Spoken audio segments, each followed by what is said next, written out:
Good evening. You're now with me, Lorenzo Isaac, for TVS Nightline. We begin with this story. The Gabungan Party Sarawak GPS coalition denies claims circulating on social media that it has already finalized its candidates for the upcoming Sarawak state election. GPS spokesperson and Parti Pesaka Bumi Putra Bersatu PBB Information Chief Datuk Sri Abdul Karim Rahman Hamzah says recent social media posts naming individuals as prospective GPS candidates are not official.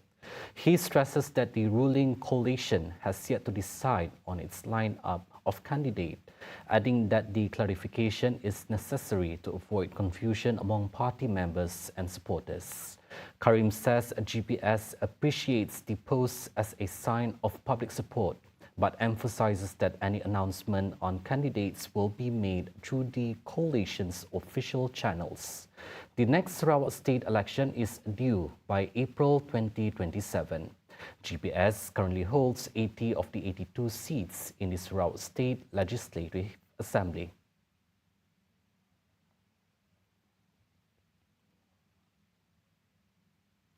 A 15-year-old female student suspected of stabbing her classmate in Banting has been remanded for 4 days by the Telok Datuk Magistrates Court as her defense lawyer confirms the teenager is autistic. The development follows a volatile incident where the suspect allegedly assaulted a Form 3 girl with a knife, prompting immediate calls for heightened security protocols across Selangor schools. National Legal Aid Foundation lawyer S. Vijeswari Devi confirmed her client is a person with disabilities, explicitly stating the teenager has autism. The 15-year-old victim remains in stable condition at Hospital Banting after undergoing surgery to remove accumulated blood from her left lung following 16 stab wounds. The victim's father, 43-year-old Muhammad Firuz Ibrahim, stated his daughter recognized the accused as a former classmate, but believes she was apparently a victim of opportunity rather than an intended target. Investigators confirmed the suspect had been absent from school for several months before the assault and was undergoing specified medical treatment. The Selangor Education Department has deployed psychosocial counselors to the campus to assist affected students and teachers while pledging full cooperation to the police.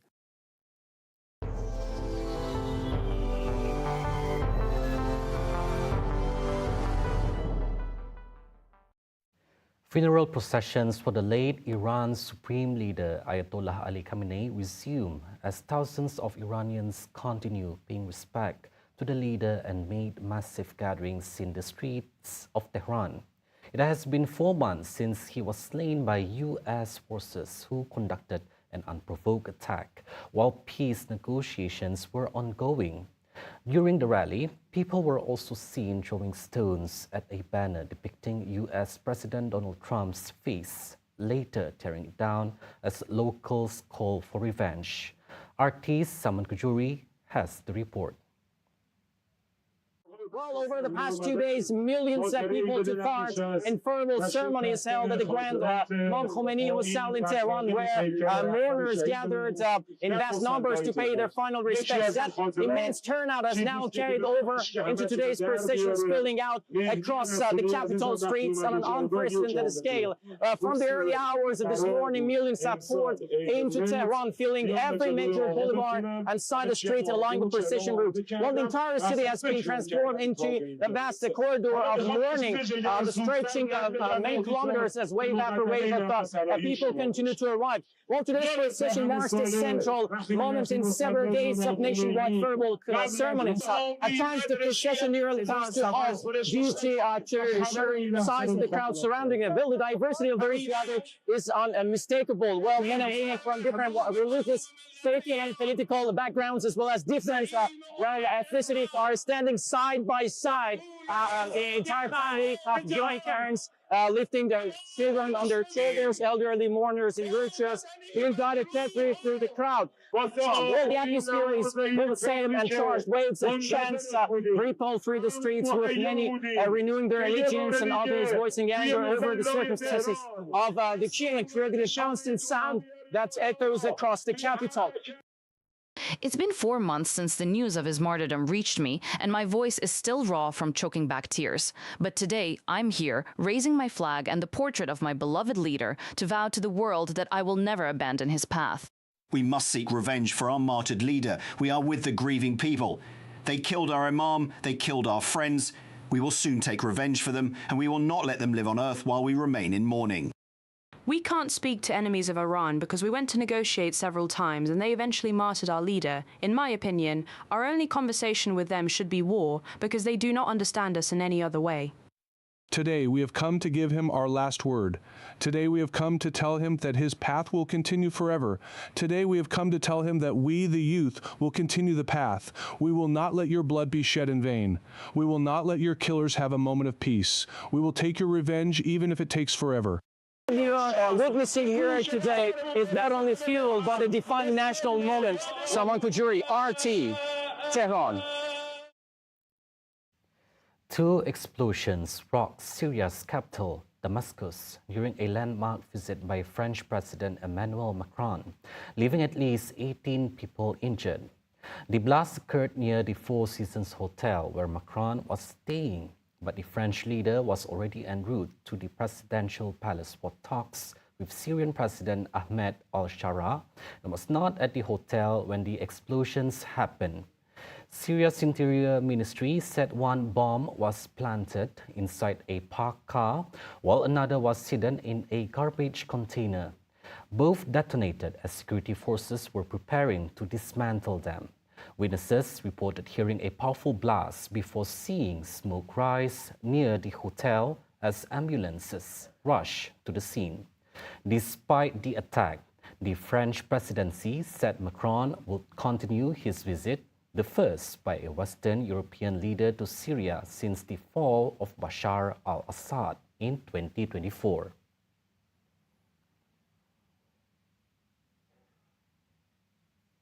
At least 17 people have been killed as powerful storms, flash floods, and landslides brought about by Typhoon Maysak wreak havoc across parts of China, forcing the evacuation of tens of thousands. As rescue teams race against time, Chinese President Xi Jinping has ordered authorities to spare no effort in emergency operations.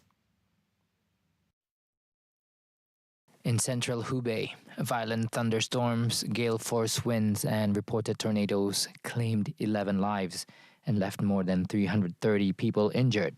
State media says nearly 5,000 homes were damaged, while 22 buildings collapsed, with one person still missing. Meanwhile, in southern Guangxi, heavy rain brought by Typhoon Maysak triggered severe flooding, killing 6 people, leaving 8 missing, and forcing the evacuation of at least 50,000 residents. Authorities in the regional capital, Nanning, raised flood alerts to their highest level after torrential rain caused a reservoir dam to burst, unleashing torrents of muddy water downstream. 云表那边有个指挥部，孝义这里有指挥部，现在总指挥部转移到了云表那边，因为它2个水库的水下来，最终是汇到了云表江，再出到玉江，转移群众里面的安全的群众给他运送物资。 Footage from state media shows rescuers in life jackets and helmets searching flooded communities by boat, while emergency crews continue evacuating residents. In a separate disaster, a landslide in northwestern Gansu buried 33 people. 17 have been rescued, while search efforts continue for those still trapped. Air Borneo is still finding its feet as this route state-owned airline needs more time to reach full operational maturity following its launch in January. Sarawak Tourism, Creative Industry and Performing Arts Minister Dato Sri Abdul Karim Rahman Hamzah is asking the public for patience, stressing that the newborn state carrier can be compared to giants like Malaysia Airlines and Singapore Airlines overnight. Speaking to reporters at the Eastwood Country Club in Miri today, Karim highlighted that Air Borneo is currently constrained by a limited fleet size. He emphasizes that building a comprehensive flight network and offering competitive fares remains a gradual process for the new state carrier. The airline industry is a very not an easy industry, There are many who criticize us of acquiring a mass wing because it's a very complicated, not easy. I would give a Borneo about 2 to 3 years to mature. Because kalau kita nak sewa pesawat ataupun membeli pesawat, you think macam beli ikan bilis. You buy terus ataupun nak lease terus dapat, macam kita nak sewa kereta. You can lease immediately, you can get. No. There are so many things that you have to go through. Karim's clarification follows intense online discussions regarding the affordability of the carrier's initial pricing structure. Air Borneo recently introduced promotional fares from 375 ringgit one way for the Kuching to Kuala Lumpur route under its Sarawakku Sayang fare campaign. The promotional flight bookings for the current campaign are officially open for travellers looking to secure seats up to March 2027. The Sarawak government has agreed in principle to ban the use of vape products following a statewide advocacy and awareness campaign on the dangers of electronic cigarettes.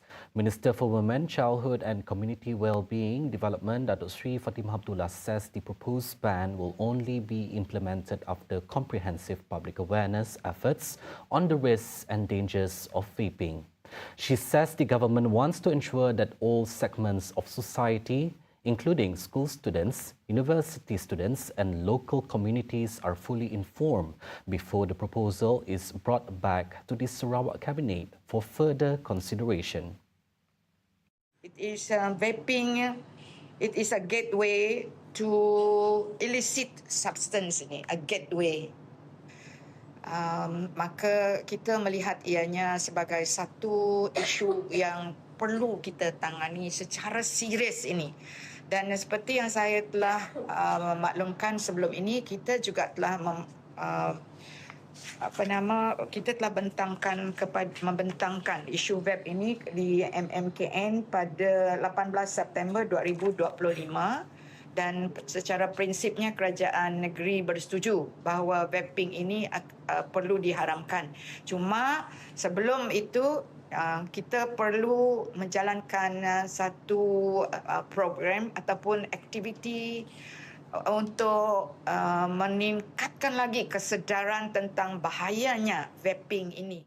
Vaping is no longer merely a public health concern, she adds, but has evolved into a serious social issue, with growing evidence linking it to drug abuse and the use of dangerous synthetic substances. The trend poses risk not only to users' health, but also to the behavior and future of the younger generation, as well as public safety. In a related development, the seizure of vape cartridges suspected of containing drugs and toxic substances has surged, with the total value of seizures reaching 1.6 million ringgit. Sarawak Narcotics Criminal Investigation Department Chief ACP Mustafa Kamal Ghani Abdullah says police recorded 10 cases and made 12 arrests between January 1st and July 5th of this year involving vape products containing prohibited substances. Jadi di antara 1 Januari hingga 5 Julai tahun 2026, kita telah melaksanakan 12 tangkapan dengan 10 kes bagi kes-kes yang melibatkan vapes yang mengandungi dadah dan racun, untuk maklumat. Dari sudut rampasan, pada tempoh tersebut, sebanyak 8,652.5 mililiter cecair disyaki dadah dan racun ini tadi yang bernilai 1.6 juta telah dirampas.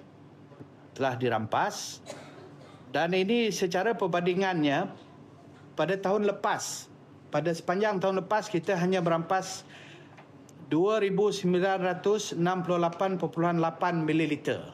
Itu peningkatan yang ketara pada tahun ini. Further analysis by the Department of Chemistry Malaysia found that the seized vape liquids contained MDMB pinaka, a substance controlled under the Dangerous Drugs Act 1952, as well as another precursor substance regulated under the Poisons Act. Suspects could be investigated under Section 39B of the Dangerous Drugs Act 1952 if the quantity seized meets the legal threshold for drug trafficking. Those were the updates on TVS Nightline. I'm Lorenzo Isaac. Thank you for watching and have a good night.